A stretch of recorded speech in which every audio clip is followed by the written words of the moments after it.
آدم علیہ السلام کے بچے جو ہوتے تھے روز ایک لڑکا ایک لڑکی، روزانہ حضرت حوا حاملہ ہوتی اور شام تک ان کو بچے ہو جائے، 2 بچے۔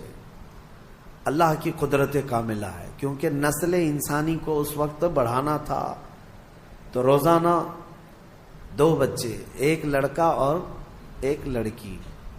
پہلے دن پیدا ہوئے حابیل، اور اس کے بعد ان کے ساتھ جو پیدا ہوئی وہ اقلیمہ نام سے تھی۔ دوسرے دن جو پیدا ہوئے وہ قابیل، اور اس کے ساتھ یہودا نام کی لڑکی پیدا ہوئی۔ اب قانون شریعت یہ تھا آدم علیہ السلام کی امت کا، امت کون ہے؟ ان کی اولاد ہی ہے۔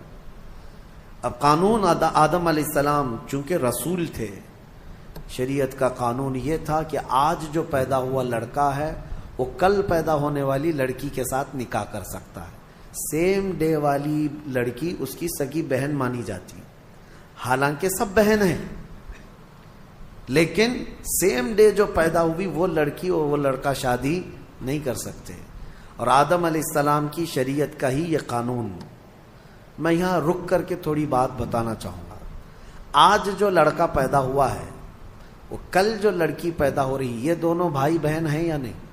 ایک ہی ماں سے ہیں اور ایک ہی باپ سے ہیں، لیکن چونکہ اس وقت کوئی آبادی ہی نہیں تھی، کوئی دوسری آبادی ہی نہیں تھی، شادی ہونا ہے تو انہی میں ہونا ہے، نسل پیدا ہونا ہے تو انہی میں ہونا ہے۔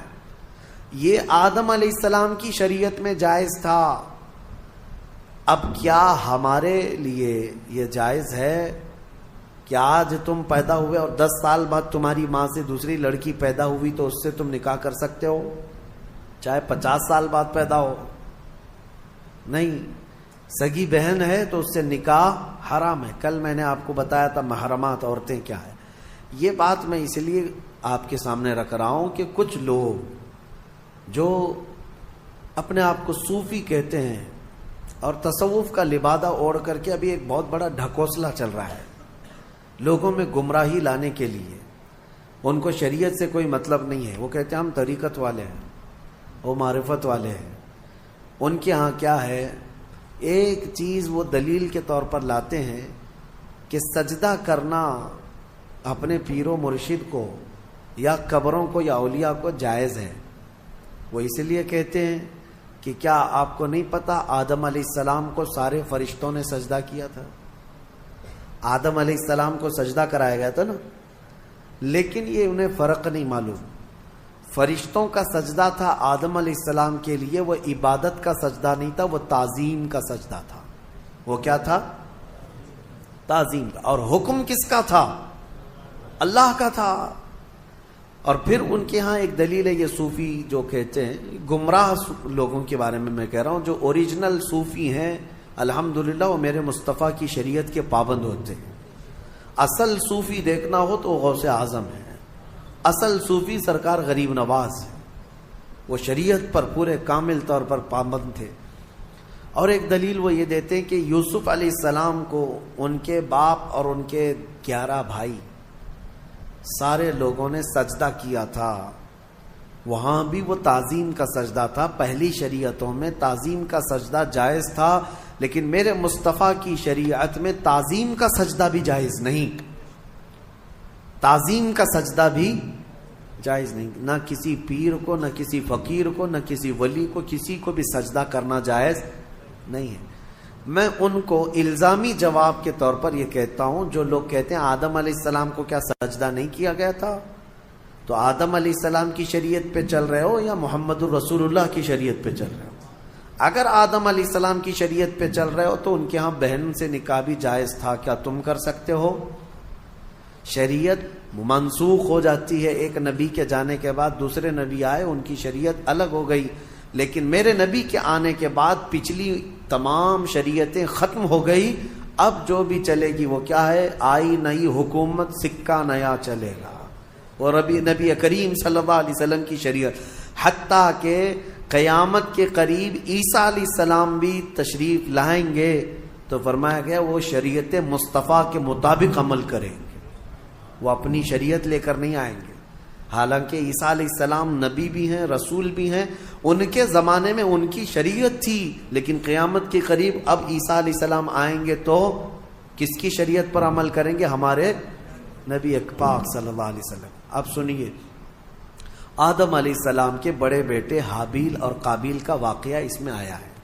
کیا واقعہ ہے؟ ہوا یہ کہ حابیل کے ساتھ جو لڑکی پیدا ہوئی ان کے ساتھ نکاح نہیں جائز تھا۔ دوسرے دن جو لڑکی پیدا ہوئی یہودا، اس کے ساتھ حابیل کا نکاح ہونا تھا، اور قابیل جو دوسرے دن والا ہے اس کا نکاح پہلے دن والی لڑکی سے ہونا تھا۔ لیکن مسئلہ یہ تھا کہ قابیل کو یعنی چھوٹے بھائی کو اپنے ساتھ جو پیدا ہوئی وہ لڑکی زیادہ پسند تھی، وہ خوبصورت بھی زیادہ تھی، وہ لڑکی زیادہ خوبصورت تھی، اور اسے اپنے ساتھ پیدا ہوئی لڑکی سے ہی شادی کرنا تھا۔ آدم علیہ السلام نے منع فرما دیا کہ اللہ کا حکم ہے تم اس سے نکاح نہیں کر سکتے، اس لیے کہ یہ تمہاری سگی بہن ہے۔ دنیا میں سب سے پہلا فتنہ عورت کی وجہ سے ہوا، سب سے پہلا فتنہ۔ دونوں بھائیوں میں شدید اختلاف پیدا ہو گیا، حابیل اور قابیل میں اتنا شدید اختلاف پیدا ہوا کہ ایک لڑکی سے نکاح کرنا ہے، شادی کرنا ہے۔ اس شادی کے چکر میں دونوں کا جھگڑا بھی ہوا، یہاں تک کہ آدم علیہ السلام نے حکم دیا دونوں کو کہ تم دونوں ایک ایک قربانی کرو جانور، اور کھلے میدان میں لا کر کے اپنی اپنی قربانی رکھو۔ جس کی قربانی قبول ہو گئی وہ حق پر ہے، اور قبول ہونے کا طریقہ کیا ہے؟ آسمان سے کوئی چیز آئے گی اور جس کی قبول ہے وہ قربانی اٹھا کر لے جائے گی۔ یہ واقعہ بھی قرآن پاک میں موجود ہے۔ تو دونوں نے ایک ایک قربانی کی، حابیل نے بھی اور قابیل نے بھی۔ دیکھیں فیصلہ اب یہ سیدھے اللہ کی طرف سے آنا ہے۔ دونوں نے کھلے میدان میں اپنی قربانی کو ڈال دیا، جو ذبح کیا تھا انہوں نے۔ تھوڑی دیر کے بعد آسمان سے ایک آگ آئی اور حابیل جو بڑے بیٹے کی قربانی تھی اس کو آگ اٹھا کر آسمان میں غائب ہو گئی، وہ اس کی قربانی غائب ہو گئی۔ اب یہ واضح علامت تھی کہ حابیل حق پر ہے، اور اللہ کا قانون بھی یہی ہے، لیکن قابیل کو نہ ماننا تھا، نہیں مانا۔ عورت کی محبت دل میں ایسی رچ بس گئی تھی کہ اس حقیقی نشانی کو دیکھنے کے بعد بھی وہ نہ مانا، کہا کہ میں نہیں مانوں گا۔ آدم علیہ السلام نے بہت سمجھایا کہ حد سے نہ بڑھو، اللہ تبارک و تعالی حد سے بڑھنے والوں کو پسند نہیں کرتا۔ پھر ہوا یہ کہ آدم علیہ السلام حج پہ چلے گئے، خانہ کعبہ کی زیارت کے لیے اللہ کا حکم ہوا، آدم علیہ السلام چلے گئے۔ اب یہ واقعہ کہاں پیش آیا تھا، اس میں تاریخ میں الگ الگ باتیں آتی ہیں، لیکن بہت سارے علماء کا کہنا ہے کہ یہ واقعہ ہندوستان میں ہی پیش آیا تھا، کیونکہ آدم علیہ السلام کی سرزمین جو ہے، سب سے پہلے جو جنت سے آپ اترے سرندی پہاڑ جو سری لنکا پہ ہے، تاریخی روایات یہ بتاتی ہیں آدم علیہ السلام وہاں اتارے گئے تھے۔ سری لنکا کوئی الگ کنٹری نہیں تھی، وہ انڈیا میں ہندوستان میں تھا، اور اسی سے پتہ چلتا ہے کہ پورا ہندوستان ہمارے باپ کا ہے۔ حقیقت ہے یعنی سب کے باپ کا ہے، آدم علیہ السلام ہمارے باپ ہیں، پوری دنیا کے باپ ہیں۔ تو یہ واقعہ جب پیش آیا، آدم علیہ السلام جب حج پہ چلے گئے، تو اب دونوں کے درمیان جو لڑکی کو لے کر اختلاف تھا وہ کیا ہوا، کہاں تک چل گیا۔ اب شیطان آیا، سب سے پہلے انسانوں کو بہکانے اور ورغلانے کا جو چیلنج کر کے آیا تھا اللہ کی بارگاہ سے۔ اللہ تعالیٰ نے اس کو آدم علیہ السلام کو سجدہ نہ کرنے کی وجہ سے مردود کر دیا تھا، نکال دیا تھا، اور اس نے اللہ کو یہ چیلنج کیا تھا کہ آدم کی جتنی اولاد پیدا ہوگی سب کو میں گمراہ کروں گا، کبھی ان کے سامنے سے، کبھی بائیں سے، کبھی دائیں سے، کبھی پیچھے سے آ کر میں ان کو بہکاؤں گا، تیرے سیدھے راستے پر کسی کو چلنے نہیں دوں گا۔